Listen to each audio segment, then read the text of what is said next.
KemiOlunloyo, Lagos, Nigeria, October 14th. We're at the celebration. And I had a fight with my dad this morning. And when we have these fights, I normally win. And I will win too. For my dad, a special message. Kehinde Taiwo is who I had my son for.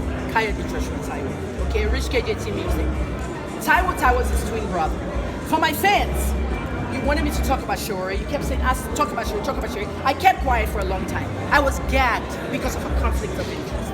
When I found out that Taiwo was the judge in this case, I read it in the newspapers just like anybody else. And I could not call Taiwo. I could not do anything. Okay? So this threatening me with the DSS, it would not work with me.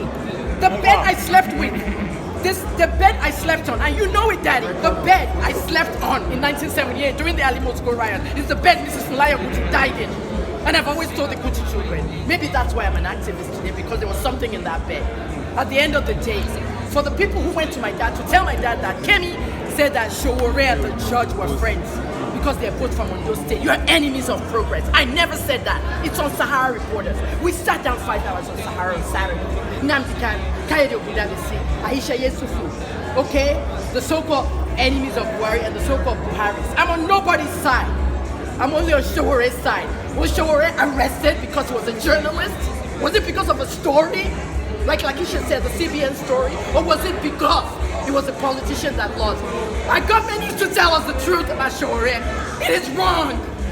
We now removed the judge. Everyone saying that maybe that's why I didn't talk, because I didn't want to influence anything Taiwo was doing. But at the end of the day, I'm in tears, and I'm telling you now, Nigeria, the one thing people don't like me for in this country is truth never dies. Go to my Twitter at Internet Africa. Truth never dies. I don't lie. And what I said on Sahara TV, you can all watch it. It was a whole 5 hours. Nnamdi Kanu said his own. I said my own. Everybody said their own. My own thing is this. Justice Ojukwu gave him 100 million. Justice Ojukwu violated the Constitution by saying that even if he makes the bill, he cannot leave Abuja. Sowore's house is in Lagos. Sowore's house is in Lagos. Sowore business is in Lagos. We're now restricting freedom of movement. We're now restricting civil rights.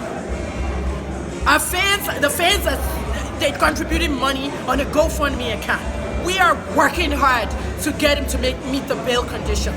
It is time that Nigeria changes. Things I couldn't tell the panel, I'll say it now. Music activism is what brought me here today because I worked as a music journalist and music publicist in Canada. I sat next to Burna Boy's mom throughout, and I was telling her about the African giant, how we have to use music activism to move this country forward.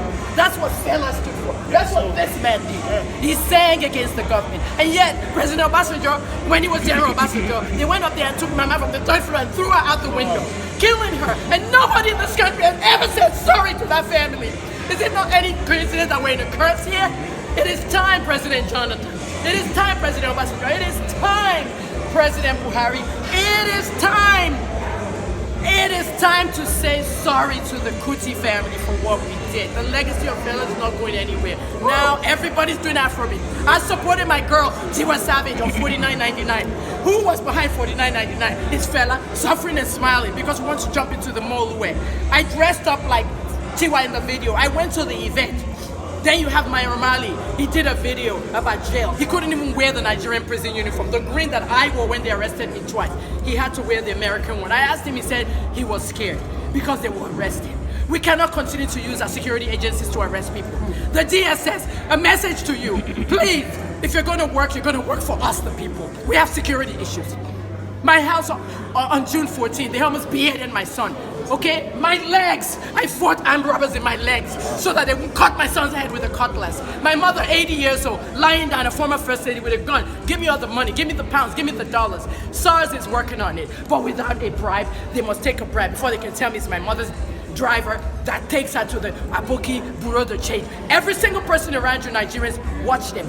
Watch what they're doing. Watch what they're doing because your enemy is around you. For the DSS, Department of State Security, please, I want you to think about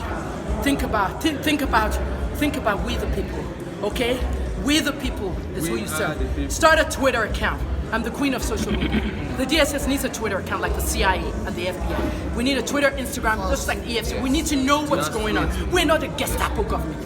The Gestapo arrest with Sowore really saddened me. I have not slept. So we need you to open social media. Facebook, Twitter, Instagram. Tolu Ogunlesi, you work in the federal. Let the DSS have a thing, and don't let us look. The world is laughing at us. We are the great giant of the world. Yes. We are GNA, the great nation of Africa, Nigeria, and we cannot continue. Now, what you think Bobby wine in Bomb, Nigeria? That's what frustration on TSita. Red berets don't work. At the orange, I want to show revolution now. Oh, you can't check with very sorry. Don't so. Revolution in Bugwaye. Revolution. You are arresting people. People cannot protest. You're right. I'm going to do my own rally in this Lagos. And I'm joining with the National Youth Council of Nigeria, Seyi Awolowo, and all of them, all the young people that are making. Seyi Awolowo is sick. I introduced him to Bello Shagari yesterday. Bello Shagari is the president of Nigerian Youth Council. I told both of them, Seyi, Bello, both your fathers were presidents of our country. Grandfathers, both your grandfathers were presidents of our country, and they contested together. You know, today, and you know, kill Elisha for youth. I will watch for youth because I first of all got youth match to my feet, but one other government, to my feet, rich, to my feet, Shegun got to my because I was in Port Harcourt prison for 6 months. And when I saw there 18 to 25-year-olds, armed robber, kidnapper, ritualist. When they caught David West, I looked at him and said, this boy used to go and get me Gary and everything for 20 naira a day. David West killed 13 women in Port Harcourt. 13 women. When he was in the prison, he told me he was a cultist. The minute I heard the serial killer was tying white things, I knew it was cultism. I was in the prison with him. I was in the prison with JJ and all the boys at Zenith Bank. If you have not seen the video, go and type in Zenith Bank robbery or where. Our boys talk by Boguano and prison Pelumi. IPOB boys, walk in prison, one Kusiben. Free these children. The Boko Haram insurgency got spiritual cleansing, counseling. Do it for the IPOB boys. Teach them about Nigeria. We're not separating this country. This country is going to be together. President Buhari, I have 3 first-class degrees. 3 first-class degrees, President Buhari. Pharmacy, journalism, and PR. I have not gotten a job. And my father is a high-ranking politician. I'm not depending on him. I counted 15 ministries that I can work in Nigeria. There's NAFDAC for my pharmacy, Ministry of Information, Science and Technology, name it. I can even the U.S. ambassador. The Nigerian ambassador to the United States, I can run that shit well. Instead, they put an 82-year-old man there to be an ambassador in Washington. It is time that people like us don't go back to America. My children are American. My children are American. My children are American. I can always go back to America to meet my children, but that's not what I want. You heard what Chimamanda said. Today, Chimamanda and I finally met and we're related. We're cousin-in-laws because Tunuke Balogun, Mrs. Balogun is my dad's sister. Tunike Balogun married Adichie. So Tunike Adichie is Chimamanda's sister-in-law. So Chimamanda is my cousin-in-law. And what Chimamanda said, I find it convenient to come home and to go back and forth. But we have to fix our own country first. Yes. Finally, Canada deported me because I fled this country after the 2007 election when they were killing people, attacking every media house in Ibadan, PCOS, everything. When I fled with my children, I was going towards America back, but I stopped in Canada. We'll give you a house, we'll give you a work permit, we'll give you this. Asylum, I stayed. What did I do? But I was doing the right thing in even another country. I was fighting gun violence. They killed an 11-year-old behind my house and an 18-year-old. I had to go to Toronto police. I started working for them undercover. I became the snitch lady. And I solved 13 murders. And I cleaned the community. And Harper said I was antagonizing gun laws meant to kill black children. And I faced Harper and I said, send me back. Everybody inside the Senate of Canada, you know, they were all angry.